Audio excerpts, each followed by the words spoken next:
এ জগতের সকল পাপীদের মাঝে আমি শ্রেষ্ঠ পাপী, যার ইচ্ছায় অনিচ্ছায় পাপের কোনো শেষ নাই। জেনা থেকে শুরু করে কবিরা অবধি সকল পাপ যেন আমার চেনা সঙ্গী।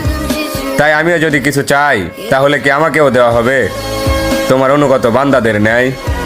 কেননা আমি শুনেছি তুমি রহমান, তুমি রহিম, তুমি এমন এক আল্লাহ যার কাছে চাওয়ার মতো চাইলে নাকি ফিরিয়ে দিতে লজ্জা পাও বান্দার হাত।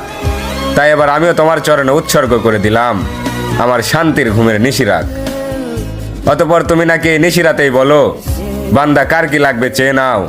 আর এবার আমি তোমায় বলছি মালিক, তুমি আমায় দুঃখ দাও।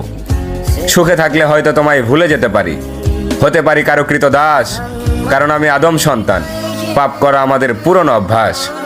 অতঃপর ইয়া রহমান, সব ভুলের ক্ষমাস্বরূপ হয়তো মরিয়ম ইবনে ঈসার মতো আমাকে উঠিয়ে নাও, নয়তো ওমর ইবনে খাত্তাবের মতো খাঁটি হেদায়েত দিয়ে দাও।